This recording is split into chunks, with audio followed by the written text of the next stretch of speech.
This is an incredibly upsetting story. We're hearing that some parents and students from Massey Vanney High School in Cowansville are alleging incidents of sexual violence. So you think, okay, send your kids to another school. It's not that easy. Parents say it is the only school in the area, so that simply isn't an option. And why is nothing being done about this? One of the parents is going to join us now to share her story. She will remain anonymous. It's a small community, but we thank you very much for your time today. Thank you for joining us. Thank you for having me. What do you want us to know about what is going on? I think the main thing is that my daughter is not a student at Massey Vanier. My daughter was sexually assaulted by this young man 2 years ago when she was 7 years old. It happened twice on a school bus. When she disclosed this information to my husband and I, we went directly to the school and to the police station and began a very long process of filing complaints, levying charges, going through interviews, and we fought this for months. This boy is a known sexual predator, and the school board and the school knew this, and we're going to allow him to come back to the primary school until my husband and I threatened to go public. That's when they decided to pull him from the primary school and move him to the high school. And now 6 more girls have been sexually assaulted. This is known. The school board knows this boy, has a file on this boy, and as does the former principal of the primary school who covered it up for years. It's just appalling that this is happening again, since we fought so hard to do something for the school board to take this seriously, that our children are in danger. And even though this boy has a right to an education, our girls have the right to a safe environment, especially when they are 7 years old. I hear the emotion in your voice. I'm feeling it too. Why? Why do you think this has been covered up? I know Michael Murray will say that the CAQ is jumping on this to make it political. I don't care if it's the CAQ, the Liberal Party, the Green Party, if it's French, if it's English. I don't think any of the mothers or fathers of these girls care what political party is jumping on board, as long as someone jumps on. Okay, I want to just, if I can, try to establish some context here, and I realize this is a difficult thing to discuss. You said This happened to your daughter on a school bus, but she was not a student at this particular school. Is that correct? No, this is when the perpetrator was younger and at the primary school in the region. Okay. He's now now he's in the high school. Yeah. Now they switched him to the high school because he was right on the precipice of going from primary to high school.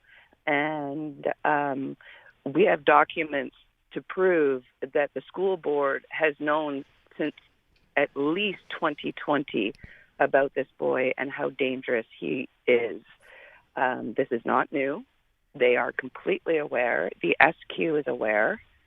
And there are no policies or procedures in place to deal with this. And I know Michael Murray will say they have an anti-violence, anti-bullying campaign. There are no policies or procedures to help parents and children navigate through something as serious as sexual assault. Okay. I want to go back to something else you said. We thought this was an issue with the school, and I know Natasha had mentioned police as well. You're saying the SQ is aware of this, and they chose to ignore it as well? Is that the contention? No, we levied charges against the boy when he assaulted our child, and it went to a sex crimes investigator, and it was going to court. Unfortunately, it was sent to the adult court instead of the youth court, so it was thrown out. And that's how it was left? That's how it was left. I mean, I don't. Okay. Something doesn't add up here. It's completely outrageous. If you want to stay on, we are going to speak to Michael Murray, who is the Eastern Township School Board president. And again, our hearts go out to you for what you're dealing with, and bravo for speaking up. Let's bring. I just wanted to say Please. that this was 2 years ago, and we fought it for a year. I almost fell off my couch last night when I saw the news, and I knew who it was immediately. I knew who the perpetrator was just by watching the news. So you're referring to this issue now, the demonstration more. out in front of the school saying, again, more assaults. Again, nothing's been done, and again, the school board ignoring it. That's the first time you saw that story? Yes, and Okay. I knew who the perpetrator was Right. because they simply transferred him. To another school. Not okay. Okay. What's going on here? Let's bring on Michael Murray, Eastern Township School Board president. And Mr. Murray, I will simply pose that question to you. What is going on here? Well, first of all, I want to say, and with all of the sincerity possible, what a horrible situation for a parent to be in, for a child to be in. We have enormous sympathy for the not only the incidents but the aftermath that can leave somebody scarred. So I want to emphasize that in no way have we, as a school board or our employees, been dismissive or unconcerned about this issue. It's very easy to for an outsider to look at a situation and say, well, nothing's been done, because they can see nothing has been done. But that doesn't mean nothing is happening. We are constrained by certain protocols, certain requirements in law to protect the identity of young people and not to of minors. That is, not to reveal things that are going on. We work hand in glove with the youth protection and with the police where there are situations that go to, for example, the issue about going to court. Completely out of our hands. But internally, within the school, we have a long-established and well-documented protocol, which is followed. And you can find copies of it on our website if you want to go and consult them, Okay. because the policies and procedures are all published there. But I just want to interrupt the reality is on the ground, and that is really far beyond anything that we can call a protocol or a policy. But when you say that outsiders may have that perspective, we're hearing from the parents directly involved, not outsiders, and they're saying Well, I'm nothing's talking been about done. a parent who's not part of the school board process, and who, in some cases, not talking about this particular parent necessarily, but in some cases, may have no insight into the The Okay, parents that I'm have going to been- stop you there. What sort of insight do you need to say that there's a child who people know about who has a problem with respect to sexual assault, and that child continues to be allowed to attend school? What sort of insight do you need? I don't understand. I understand legally there's only so much you can do. Is one of those things not to be able to say that child will attend school?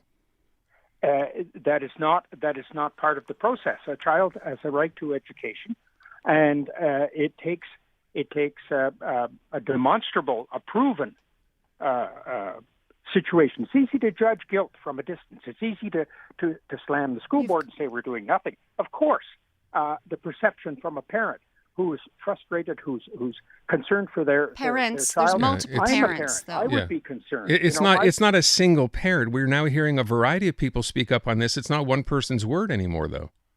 Well, it is a number of situations that have yet to be proven, and here you are leaping to judgment and deciding that this child ought to be expelled from school or whatever else. We're not. We're asking questions. We're asking questions please because ask questions, yes, and that please child listen has a the right to answer.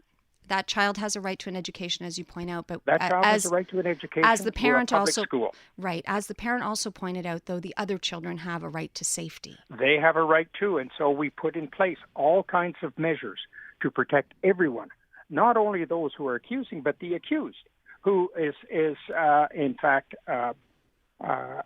equally entitled to a presumption of innocence until proven guilty. And so far, what we're getting is a lot of accusation, a lot of sensationalization. When we empathize with those parents. If their children are coming home and saying they have been violated in some way, we're not unconcerned. We're not ignorant of those.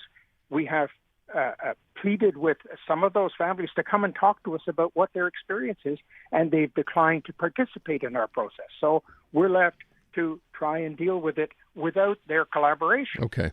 We're going to have to leave it at that. We're going to follow up on this if we can, because I know this story is only going to gather more steam through the course of the week, and maybe we can touch base with you again. And we appreciate your time, Mr. Murray. It's obviously a very difficult situation. Thank you. Okay.